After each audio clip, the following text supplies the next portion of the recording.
Good evening, I'm Ces Oreña-Drilon. I'm Pauline Verzosa. And I'm Shawn Yao. The big stories tonight. 1.4 billion Catholics are now pinning their hopes and great expectations on Pope Leo XIV. Will he follow the progressive path his predecessor took, or will he chart a course to cater to the conservatives as well? Re-electionist Senator Imee Marcos has some choice words again for her brother and his allies in her latest campaign ad. This is perceived as a last-ditch effort to improve her numbers that surveys show is on the decline. And after that fatal crash over at the NAIA, the DOTR has initiated an urgent safety review of all major air terminals in the country. We talk about this issue and more with Transportation Secretary Vince Dizon when he joins us later in the program.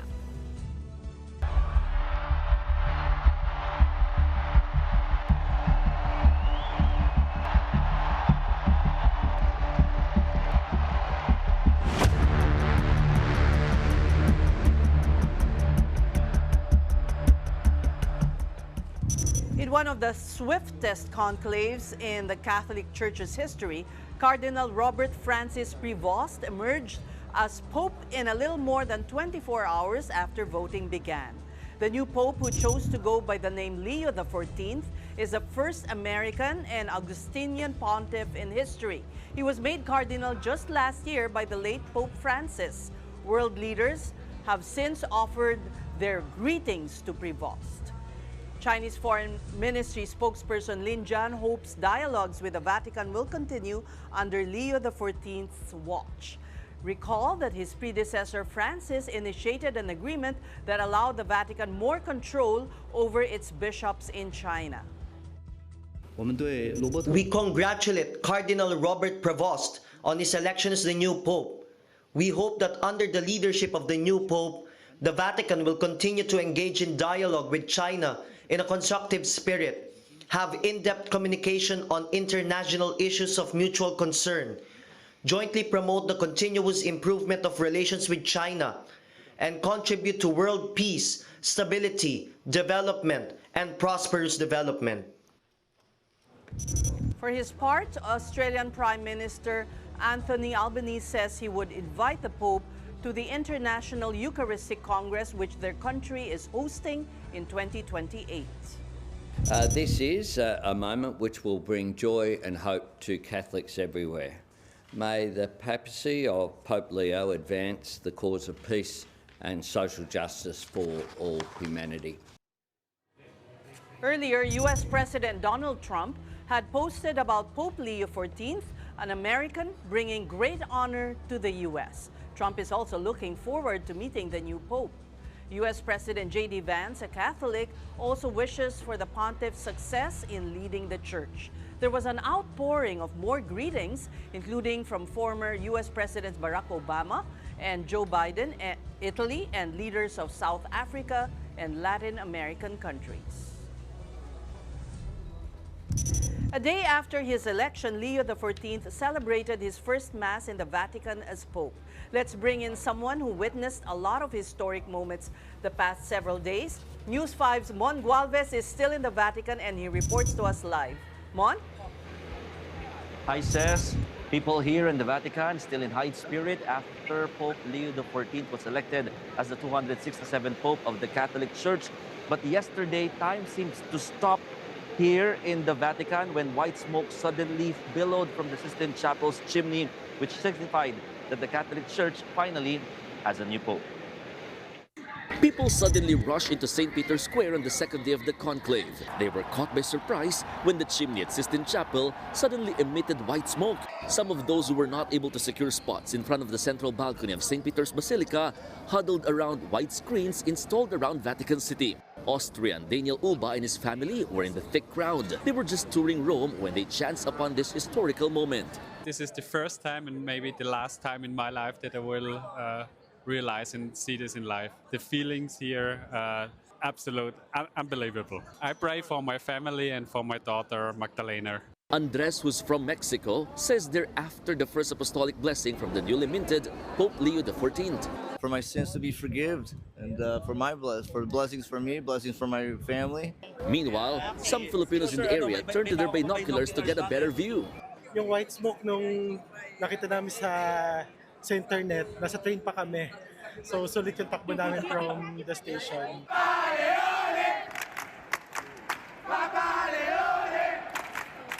Merly said she can relate to the Holy Father, who she said seemed to have this early managed to connect to the Catholic faithful.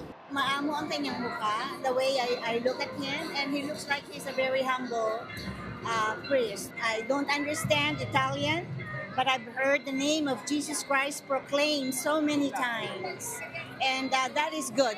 Merly also lived in the U.S. for 50 years. On the last day of her Vatican pilgrimage, she is likewise pleased that the new pontiff is an American, the first in history. You know, I don't know him personally, but I am praying for him that he's going to put the name of Jesus in every heart, you know, in every mind, because we need Jesus in these difficult times. Right now, says people are coming over here at the St. Peter's Basilica. Some of them are pilgrims still. At gusto talaga nila makita itong St. Peter's Basilica at makapagpa-picture.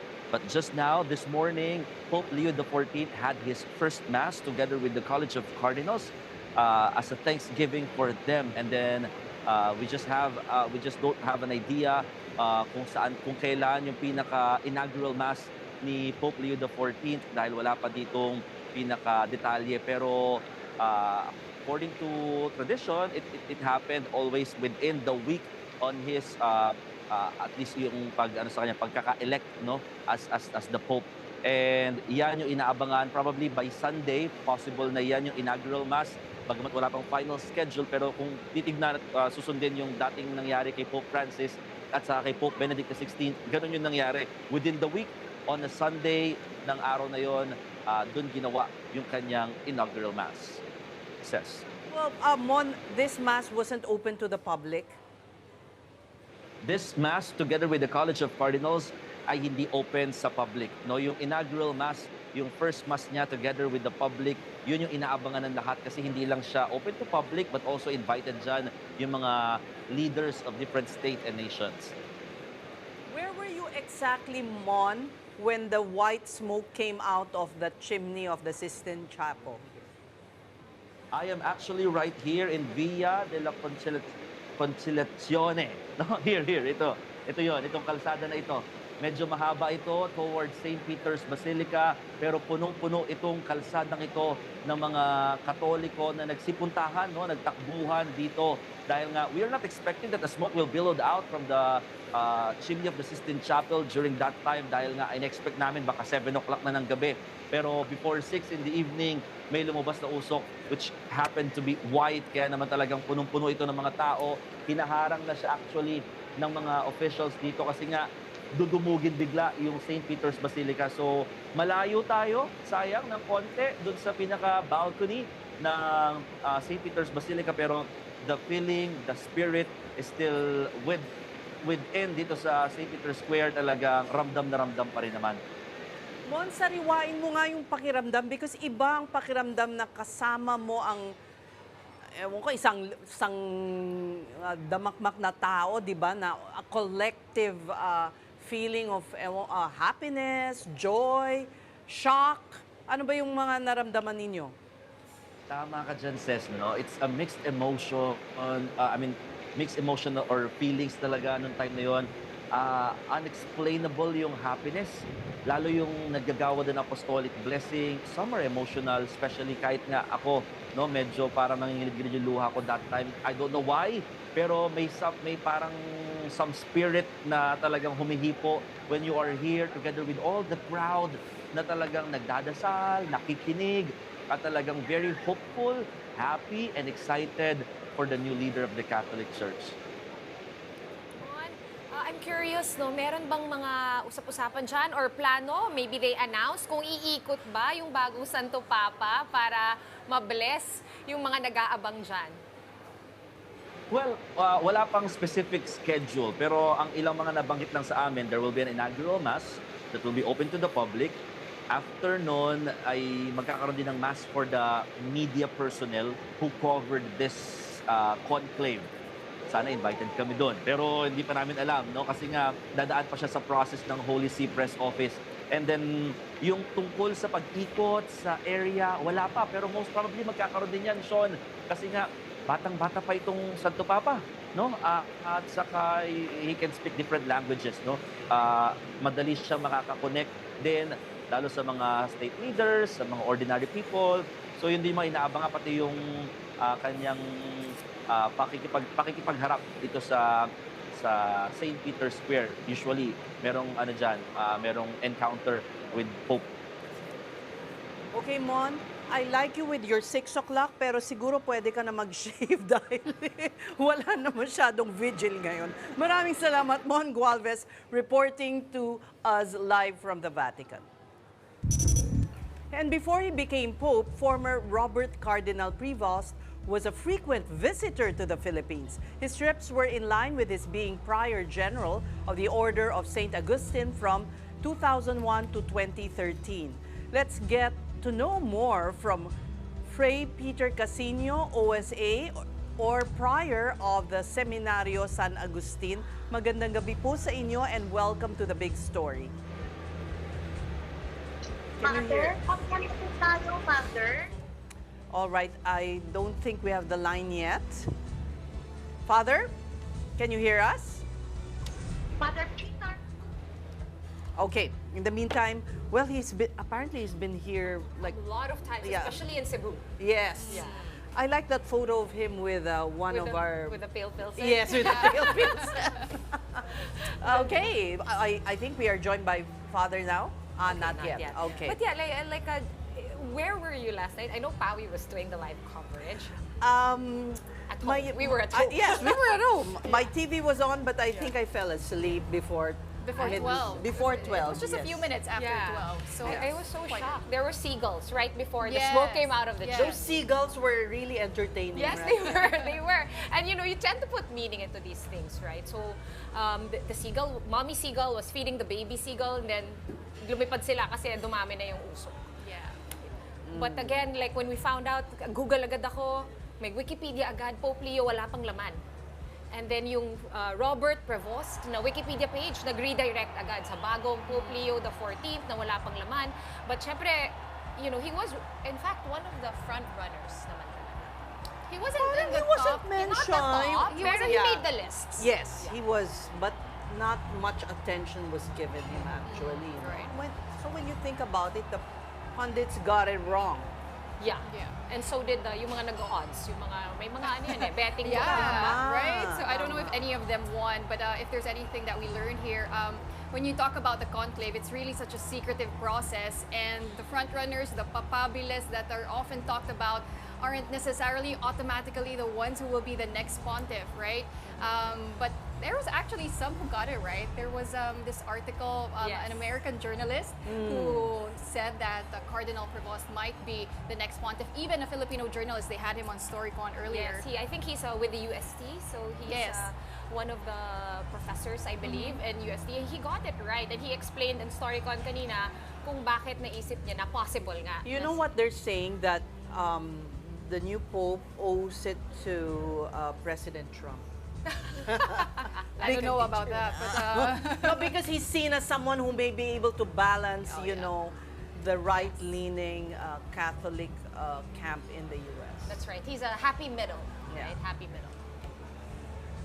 okay. But for now, we're going to take a quick break. Coming up here on The Big Story, we speak to Transportation Secretary Vince Dizon on his agency's plans to ramp up safety on roads and other public spaces following a series of fatal accidents. The Big Story returns in a bit. Keep it here.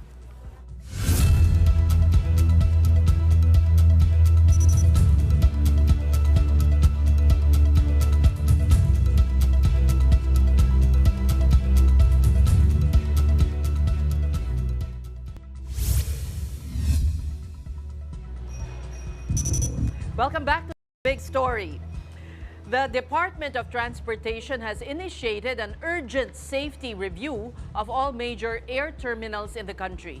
This is on the back of last Sunday's accident at the passenger drop-off area of NAIA Terminal 1. Recall that an SUV crashed into the crowd in the airport, killing 2 people, including a 5-year-old child. The ramming incident also raised concerns about the bollards or protective barriers around the terminal, which failed to stop the vehicle from hitting people. All these will be part of the DOTR safety review, covering other NAIA structures to improve passenger safety and traffic management.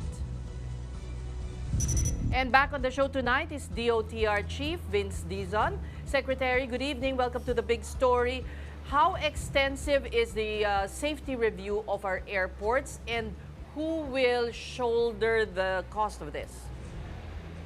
Yeah, thank you very much. Good evening, Ces and everyone. So we're doing a comprehensive review of our airports based on the President's directive to, especially in light of the recent events, very tragic events in NAIA, and also on our roads, doing a sweeping review of all our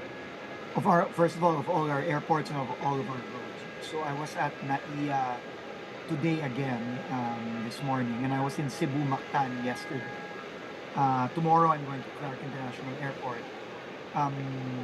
Just looking at the protocols and the infrastructure in place, to make sure that we prevent anything like this from ever happening again. Sadly, it had to take something as tragic as this to do this and to do these sweeping reviews, but we have to do it now to avoid any other further incidents like this. So today I was at NAIA. The traffic management has already changed in NAIA 1 and NAIA 2, where you used to have this. I can see it on the screen, your screen. We used to have this semi-diagonal perpendicular drop-off system in NAIA 1 and NAIA 2. Now, as we saw this morning, it is now similar to NAIA 3, where it is in parallel. So this minimizes the risk of another incident similar to the one last Sunday. There's also an ongoing investigation into the integrity of the safety structures there, including the bollards that are aimed to protect the passengers as well as the terminal building from incidents like this.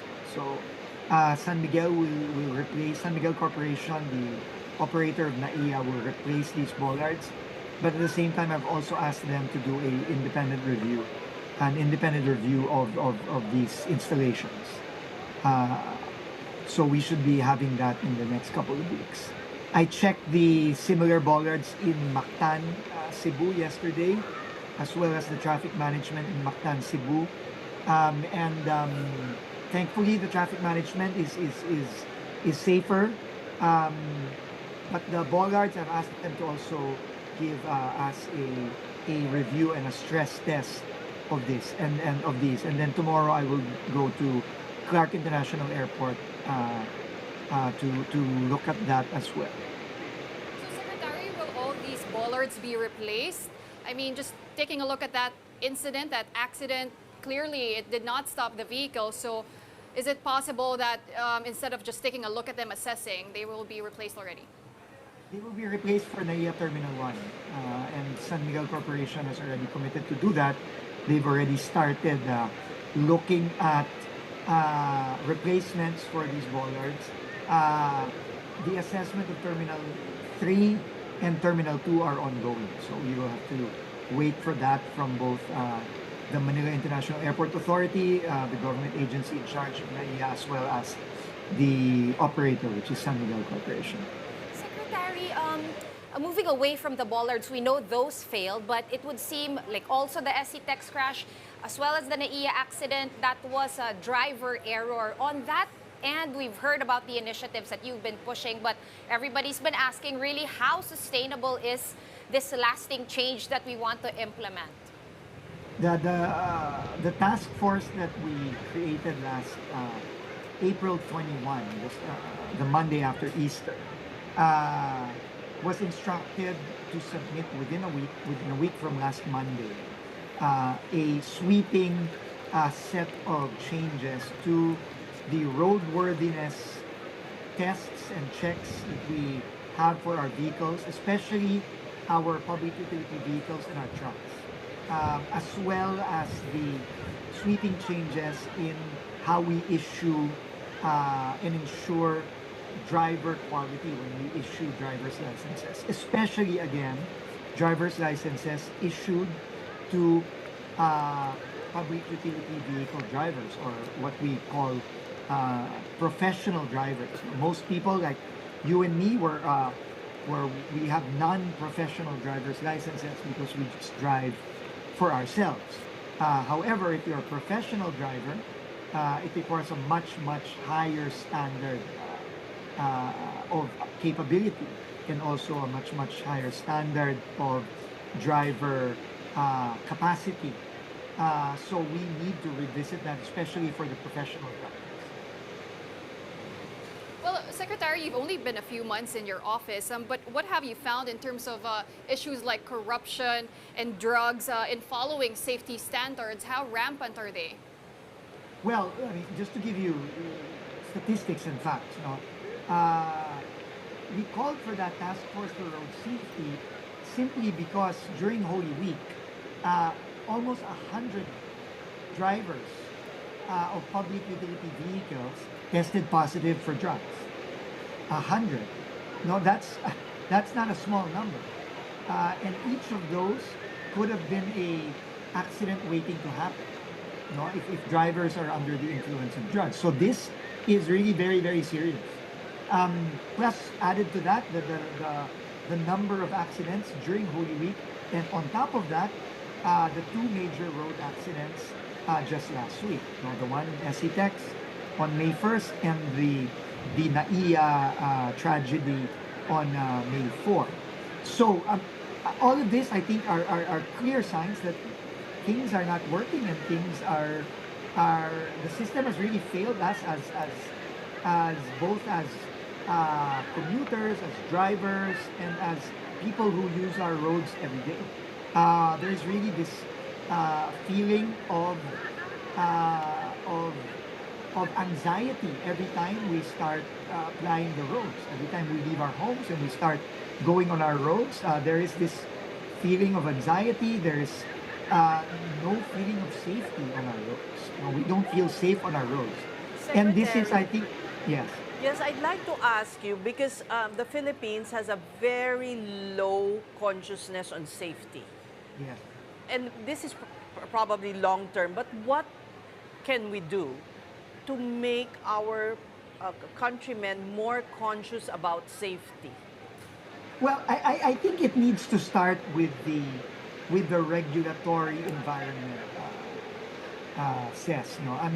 I mean, let's just call a spade, right? I mean, we've all gone through, for example, driver's license tests and getting our driver's license. And to be quite frank, it's really a joke, right?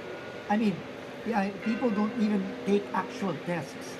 There was a story about a group of people who were going to take a test or a seminar for LTO, and the LTO personnel asked them for money, and when the people paid, some people didn't pay, but since most of them paid, then they ended up just watching an NBA game. So it's really a joke, to be quite frank.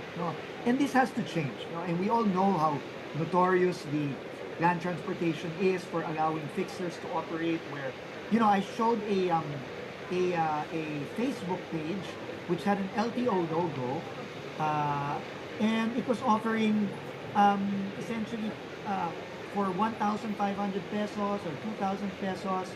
It was offering a license where you didn't have to take a test, or you didn't even have to appear, and things like that. So I mean, that needs to change. That needs to be cracked. We need to crack down on that, and that was my instruction to the task force, which includes LTO and LTFRB. And it's not rocket science. We can just look at other countries, how they do it. I mean, these are real tests, especially for professional drivers. Says, no, like if you go to the U.S. or Europe, you see the drivers of trucks or buses. They are really well trained, and apart from that, they are also well paid. They're also well compensated. No, because it's no joke. I think it was James Deacon who said, you know, a truck or a bus in the hands of a untrained or a unqualified driver is it's really a weapon of mass destruction, because if a truck hits any of these small cars or these motorcycles on the road, I mean, people are going to die. So that really needs to change. We're glad to hear that you'll crack the whip. Yeah, it's about time. If we can move on to another topic, Secretary, supposedly that EDSA Rehab is going to happen after the elections, which is already on Monday. So, tuloy ba? Tuloy, Shawn, no? Tuloy ang EDSA Rehab. It's just that DPWH is just really trying to put everything in order before we start on this really huge task of overhauling EDSA. It's no joke. It's no joke on what the president wants us to do, and DPWH is just making doubly sure that it will be done properly with the least possible effect on our motorists and our commuters. So maybe we should just wait a little bit. Probably there will be some delays, but to be quite frank, I don't know the timeline as of yet. I just heard an announcement it was going to be May 15th. But since that's next week, maybe there's a few more weeks of delay, most likely. But we will be announcing this once the DPWH is ready. And one last thing on the PUV Modernization program, it would seem the ball is rolling once again. I was asking the LTFRB spokesperson last night, I believe, ano ba yung sinabi ni Secretary Vince para ma-turn around yung sitwasyon, and mukhang mas willing sila ngayon mag-consolidate. How did that conversation go? I think the major problem of the modernization program, Shawn, again, to be quite frank, is medyo namadali siya ng konti. I know it's already been, I think, 6 years already or even more. But I think there are basic things that need to be addressed that are actually causing a lot of the problems now. And the main problem now is for those who have consolidated and have modernized, have bought these new jeepneys that are frankly quite expensive, a lot more expensive than the traditional jeepneys, is that they are, at this point in time, most of them are unable to pay for the loans that they've taken out to purchase these new modern public utility vehicles.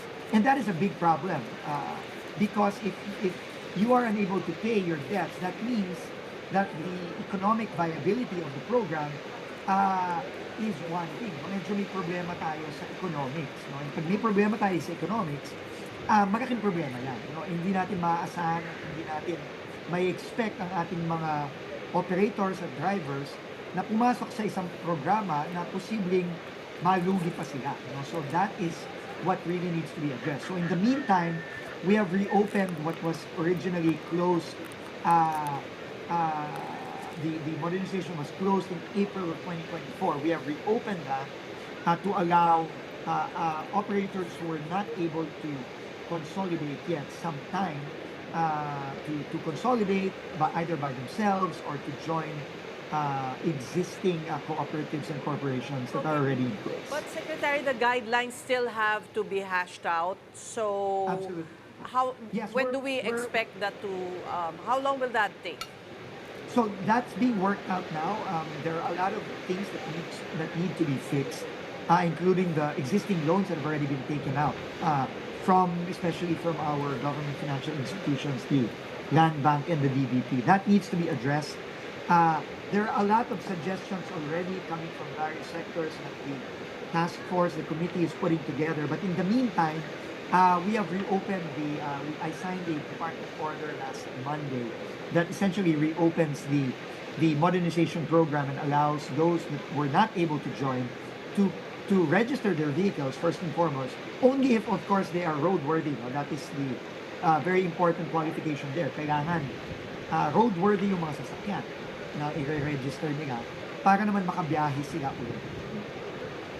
So, we take it to understand, kasi the last time we talked about this, yung issue na pinopoint out mo na ayaw ng mga driver or what's keeping them from consolidating is yung mawawala yung prangkisa. But sabi nga ng LTFRBS, pwede na raw yung co-op / yung pangalan.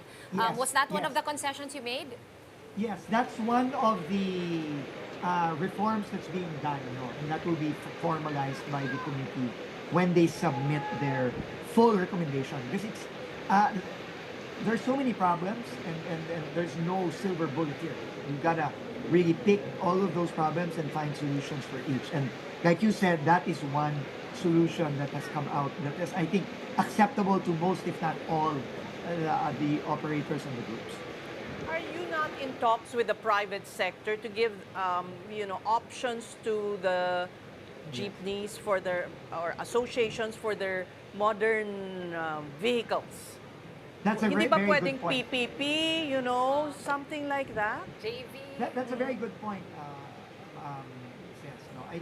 One of the things we're looking at right now is we want to open the market up because the supply of the modern vehicles is limited because there are not a lot of these so-called accredited suppliers of these modern vehicles that you see on the screen right now. What we're trying to do, and we've discussed this with both the automotive associations, the car dealers, and we want to open this up to more suppliers.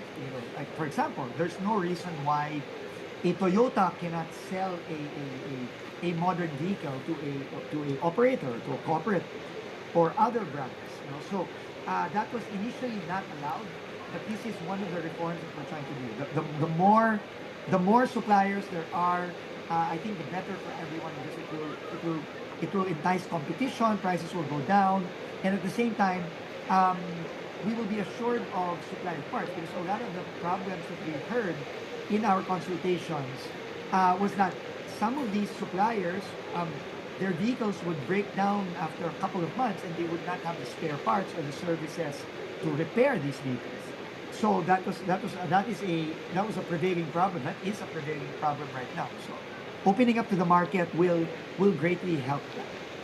Well, you also mentioned financing. The fact that we're already talking about financing, I think, means na nag-move forward na to kahit paano, Secretary.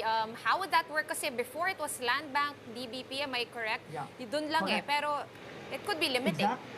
Exactly. It is limiting, and it exposes a lot of risk for our two financial institutions, which they are bearing right now, unfortunately. But again, if you open up to the market, say, if a car dealer, let's say, whatever brand that is, usually those car dealers come with in-house financing or even leasing options. So this opens up a lot of options, which will really unburden and reduce the risks for both for our operators, our drivers, as well as the financial community that wants to help in provide financing for the modernization program. And finally, Secretary, there was just a few days ago, there was a manufacturing plant opened in Batangas. It says it's capable of producing about 500 units of affordable e-jeepneys. Yes. Is it possible that the DOTR or the LTFRB would be partnering with plants such as those? Yes, absolutely. In fact, our representatives were there. Unfortunately, I was actually going to go there, but I couldn't because of all the things that were happening here in Manila. It's actually the plant led by former Ilocos Sur Governor Chavit Singson. And it's really, and here, that's actually our Undersecretary for Road, Undersecretary Reyes. And it's really a modern plant. And the units are actually all made here in the Philippines, and they will be serviced here. There are spare parts for these units, and they are actually quite cheap, and cheaper than the units that that were previously sold to the cooperatives and the operators. So these initiatives of former Governor Chavit Singson are so welcome, and we want more of these.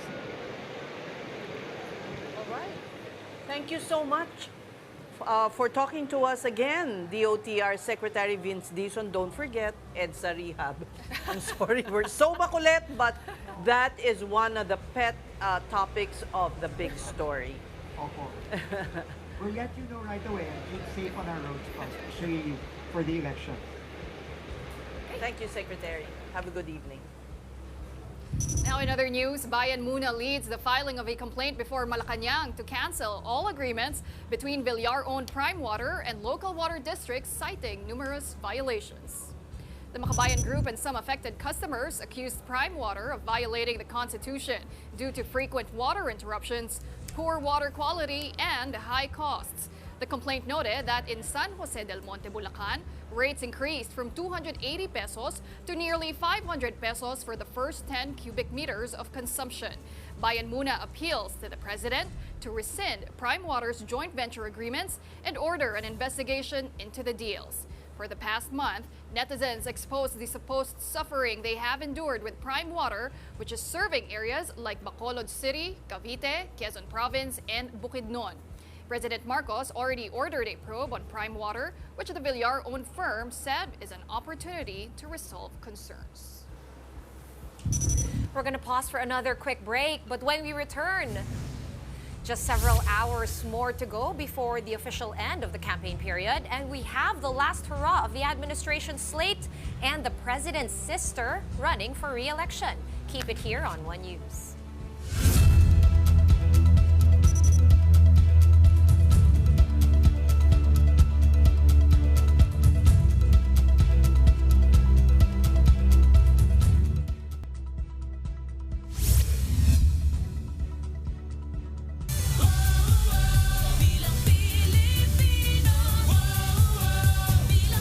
The big story is back with re-electionist Senator Imee Marcos taking another pot shot at her brother President Bongbong Marcos and his allies. Here's part of her latest campaign ad that circulated on social media platforms a few hours ago.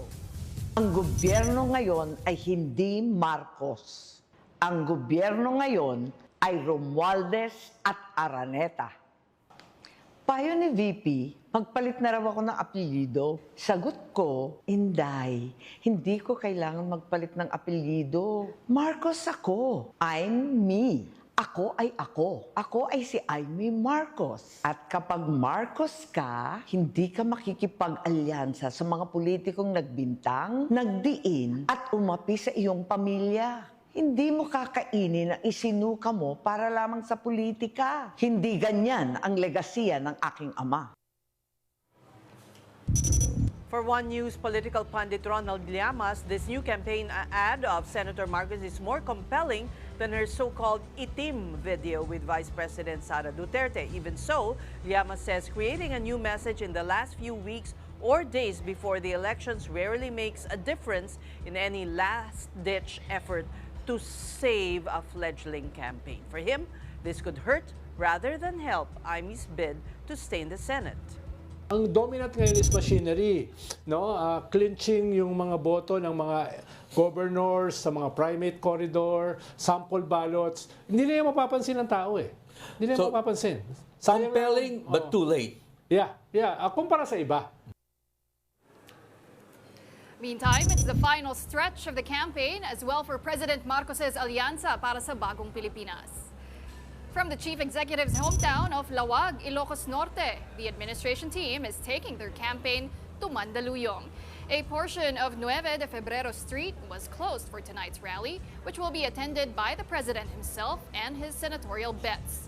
Mandaluyong is the bailiwick of Alyansa candidate Benhur Abalos. In all, Alyansa was able to hold 16 out of its planned 21 rallies, with just one staged in Mindanao. Itong nangyari na ginawa, nag-adapt ito doon sa bagong sistema, which is lahat ng rally covered.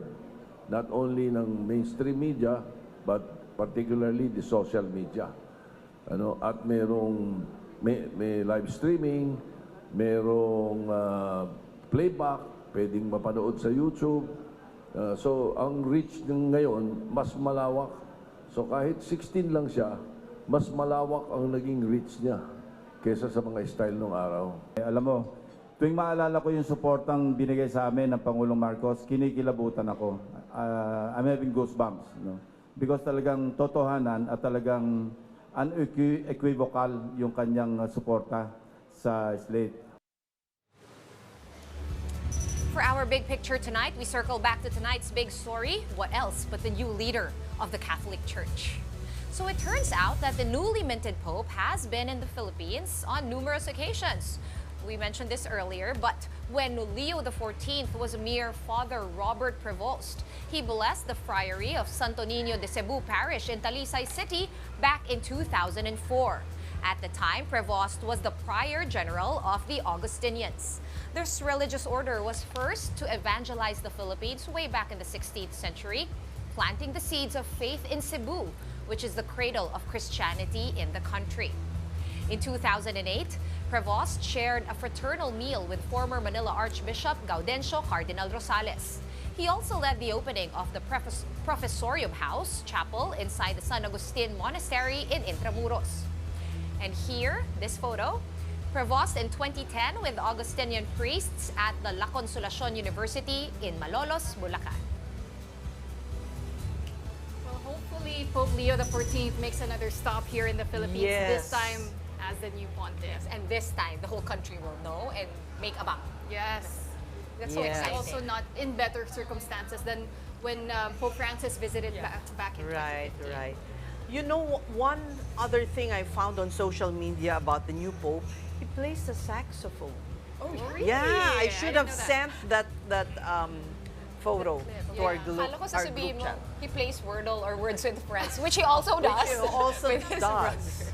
I want to compete with him. Try to look for him. Maybe he changed his name, just a thought. That's going to be hard against a polyglot, right? Because he knows so many. Oh, yeah, right. That's true. Okay. All right, it is a Friday TGIF. That's it for the big story this week. Tier 1 News, all sides, all the time. Thank you for watching. Good night and have a great weekend.